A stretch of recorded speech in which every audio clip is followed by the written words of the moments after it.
ये आखिरी वक्त पर अगर बाबर आजम जिस तरह अंपायर ने आउट दे दिया, अगर आउट हो जाते तो फिर शायद न्यूजीलैंड ये कहता कि हम मैच में वापस आ सकते हैं। बट किस्मत अच्छी थी, रिव्यू में बाबर आजम एक बार फिर बच गए। स्कोर क्या है, तफसील दीजिए आज के दिन की। 317 पे 5। सरफराज अहमद जिस हिसाब से फॉर्मर कैप्टन 4 साल बाद उन्होंने वापसी करी।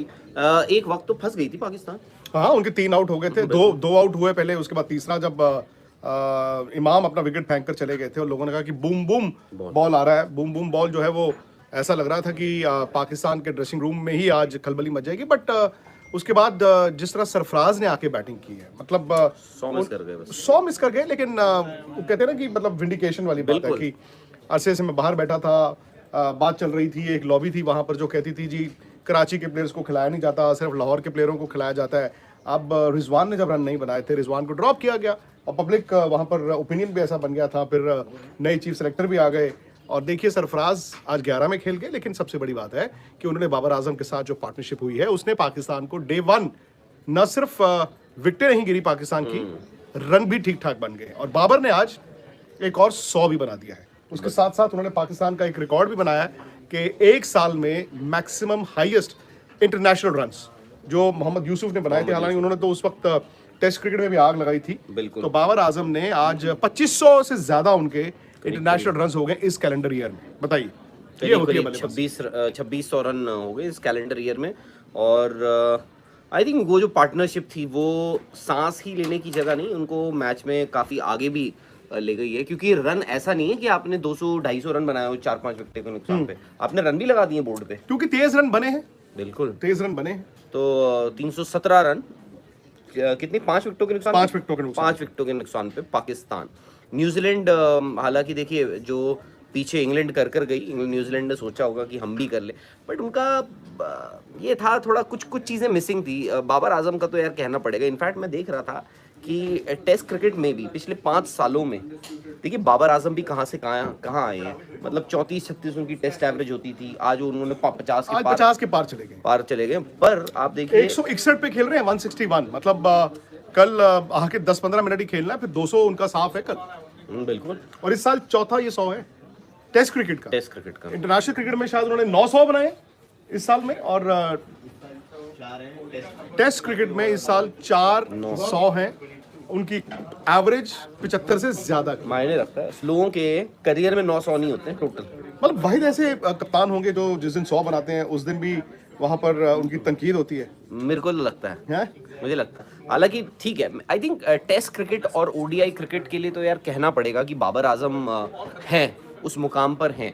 बट T20 में आई थिंक जिस तरीके से वो रन बनाते हैं ना, आई थिंक वो कभी कभार आपको चुभ जाता है। और क्योंकि दोनों रिजवान और बाबर आजम दोनों एक ही स्ट्राइक रेट से खेलते थे, but credit where it's due. Test cricket और ओडीआईज में तो यार आपको बोलना पड़ेगा कि जिस हिसाब से आप देखिए फैब 4 की हम बात करते हैं, क्योंकि टेस्ट क्रिकेट में होता है ना फैब 4, हम टेस्ट क्रिकेट की बात करते हैं। बाबर आजम हो गए, स्टीव स्मिथ हो गए, इवन मानस लाबुशेन जिस हिसाब से खेल रहे हैं, जब से उनको एक अपॉर्चुनिटी मिली, और वो भी कंकशन के चलते उनको अपॉर्चुनिटी मिली थी, और उनके आइडल स्टीव स्मिथ को जब लगी थी बॉल उसके बाद वो आए, उन्होंने उसके बाद से पीछे मुड़ कर नहीं देखा। जो रूट पिछले 2 साल में, मतलब 2 साल में तो यार वो कहाँ से कहाँ आ गए। मतलब 28-19 मेरे ख्याल से 16-18 उनके 100 थे, अब सडनली आप देखिए उनके 29 के करीब है, 29-100 हो चुके हैं जो रूट के। तो ये है कि वर्ल्ड क्रिकेट में आप देखिए टेस्ट क्रिकेट में प्लेयर्स काफी आगे निकल गए हैं। नहीं, और देखिए अब ये फैब 4 हर पारी के बाद तो डिबेट नहीं होना चाहिए, मेरा भी ये मानना है, क्योंकि मौजूदा दौर अब बाबर आजम जैसे खिलाड़ियों का होगा, मानस लाबुशेन जैसे खिलाड़ियों का होगा, क्योंकि जो इससे पहले थे ऑब्वियसली एक एक करके वो जाएंगे। जब वो जाएंगे तब तक ये अपनी पीक फॉर्म में आएंगे, इनके बाद कोई और आएगा। बढ़िया है कि बाबर ने आज बैटिंग बड़ी सेफ की है।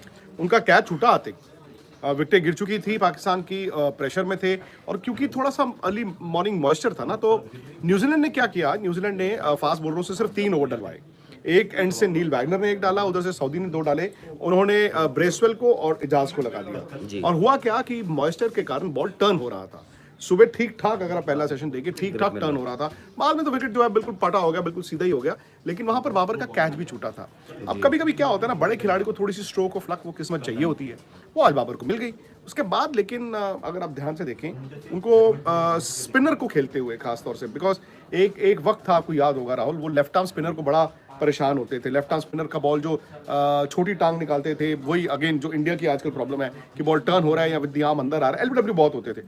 लेकिन अभी आप देखें, अगर ध्यान से आज की वीडियो टेप्स निकाल के देखें, और ये वीडियो हाईलाइट्स आपको स्पोर्ट्स तक ऐप पर भी मिल जाएंगी, उनका पैर ठीक ठाक जाता है, सीधा जाता है, और वो पुश नहीं करते स्पिनर को, वो बॉल रोकते हैं। वो जो कन्वेंशनल पुराने जमाने में होता था ना कि डिफेंस का मतलब है बॉल को रोकना, और बल्ले के बीचों बीच बॉल लगती है। आज उन्होंने बड़ी सेफ बैटिंग की है। बिल्कुल, और कॉन्फिडेंस के साथ करी है, क्योंकि और देखिए बात तो यार ये भी हो ही रही है ना, अगर आप बोले कि new era in Pakistan cricket, तो शायद से आज से शुरू हुआ है। हालांकि पाकिस्तान में ऐसे नए एरा जो हैं वो आते रहते हैं, क्योंकि सरकार बदलती है वहाँ पर, तो क्रिकेट सिस्टम भी बदलता है। रमीज राजा ने अभी बोल दिया ना कि मैं अंतर्राष्ट्रीय मंच पर, इंटरनेशनल फोरम पर जाकर मैं आवाज उठाऊंगा, लेकिन वो आवाज का कोई खैर फायदा नहीं होगा उनको, क्योंकि शायद जो आखिरी 2-3 महीने थे उनमें वो गलतियां कर गए। उन्होंने क्रिकेट के लिए बहुत अच्छा भी किया, लेकिन वो आई थिंक ये बताने में मसरूफ हो गए थे कि मैं पाकिस्तान क्रिकेट बोर्ड मैच चलाता हूं, और इंडिया के खिलाफ भी उन्होंने बहुत कुछ बोला। खैर जो भी है,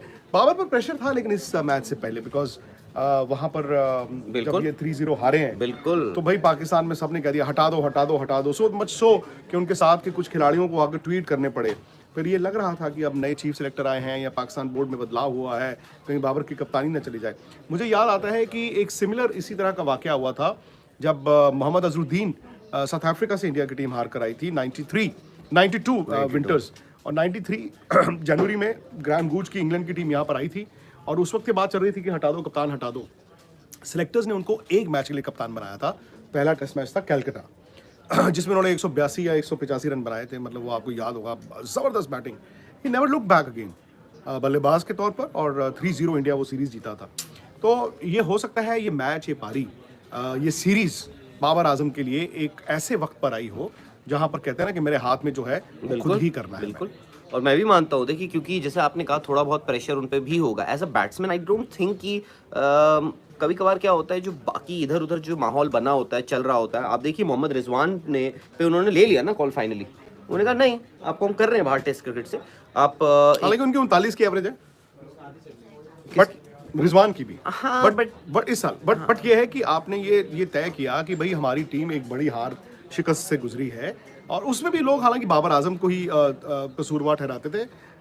50 रन बनाकर भी वो गाली खाते थे, 70 रन बनाकर भी वो गाली खाते थे। बट अक्सर बाबर को ये भी क्रिटिसिज्म झेलना पड़ता है कि सेकंड इनिंग्स जो 100 है उनके, पहली इनिंग्स में बाबर आजम के बड़े 100 आते हैं। कोई ये बोलता है कि यार जैसे ही प्रेशर सिचुएशन आती है, बड़ा आपका मैच फंस जाता है, बाबर आजम सेकंड इनिंग्स में नहीं बना पाते। मुझे तो लगता है ठीक है, मैं मानता हूँ सेकंड इनिंग्स का अलग प्रेशर होता है, पहली इनिंग्स का प्रेशर भी कम नहीं होता है, क्योंकि आपका पहली इनिंग्स ना आपका मैच सेट कर देता है। जीत आप मानते हैं, आपको दूसरी इनिंग्स की पारी, दूसरी इनिंग्स के रन्स, दूसरी इनिंग्स के विकेट आपको मैच जिता देते हैं, बट मैच आपका सेट जो होता है वो फर्स्ट इनिंग्स के बेसिस पे होता है। और बाबर आजम ठीक है, जिस हिसाब से हम बात कर रहे हैं, क्योंकि वहाँ देखिए इंटरिम चीफ सिलेक्टर आपने शाहिद अफरीदी को बना दिया है। उससे पहले जाते जाते जो पिछली रेजीम थी अंडर रमीज राजा, उन्होंने मतलब जिस दिन वो सैक हुए उस दिन पहले उन्होंने टीम सेलेक्ट कर दी जानबूझ के न्यूजीलैंड के खिलाफ।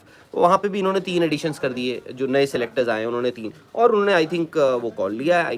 और एक मैसेज भी होता है ना कि यार आप अपनी पोजीशन को ये मत सोचिए कि आपको कोई हिलाने वाला नहीं है। तो उस लिहाज से जब उन्होंने रिजवान को बाहर कर दिया, तो उस लिहाज से थोड़ा बहुत प्रेशर जो है वो बाबर आजम भी झेल रहे होंगे, बट वो सारी चीज़ें अलग। I think as a batsman जिस हिसाब से उन्होंने रन बनाए हैं, जिनके अगेंस्ट बनाए हैं, वो है तो सही काबिल तारीफ, but I am sure a lot of people in Pakistan जो हैं पता नहीं वो इसको कैसे झेलेंगे। आज तो यार उनका स्ट्राइक रेट भी ठीक था, फंसी हुई टीम का भी स्ट्राइक रेट फंसी हुई सिचुएशन में उन्होंने बनाए यार रन। ऐसा नहीं है कि आपकी शुरू के वो नहीं हो सकता, ये कह दिया जाए ना कि उन्होंने क्यों बाकियों को कहा कि स्टेप आउट करो और स्टंप हो जाओ। हाँ, तो निकालना पड़ेगा ना कुछ तो वो है।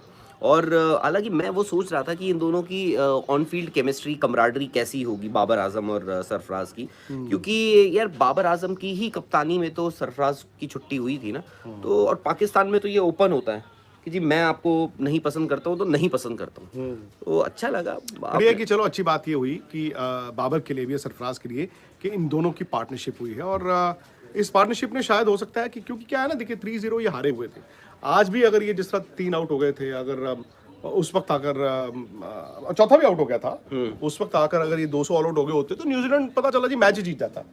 Then the situation would have been different and difficult for both of them. लेकिन चूंकि इसी पार्टनरशिप ने इतने रन दे दिए बोर्ड पे, हो सकता है ये पहली ही इनिंग है, पहला ही दिन है, आने वाले वक्त में पाकिस्तानी टेस्ट मैच जीत भी जाए, तो उसके लिए बाबर का हौसला अफजाई या फिर सरफराज का, सो आई थिंक एक ऐसी पारी खेल गए हम बाबर आज, अपने लिए भी और अपनी टीम के लिए भी। तो एक काम करते हैं जी, आप प्रोबो ऐप पर जाकर बताएं क्या बाबर आजम फैब 4 के हकदार हैं या नहीं है। तो क्योंकि देखिए अब रनों को तो देखना होगा आपको, आप एक साल में 400 बनाते हैं, आपकी 75-78 की एक साल की टेस्ट एवरेज है, आप 2600 से ज़्यादा इंटरनेशनल रन्स एक साल में करते हैं वर्सेस अदर्स, तो वो भी आपको देखना होगा। तो आप प्रोबो ऐप को डाउनलोड करके ये कीजिए। बाकी आप माई 11 सर्कल पे अपने स्कोर जरूर चेक कीजिए। अब एक बैच भी चल रहा है, तो उसके लिए भी तैयारी कीजिए। कल शायद होपफुली इंडिया की team for the Sri Lanka limited overs series जो है वो भी आपको पता चल जाए, तो उसके लिए भी आपको बताते रहेंगे। स्पोर्ट्स तक को सब्सक्राइब जरूर कीजिए। Thank you Manas.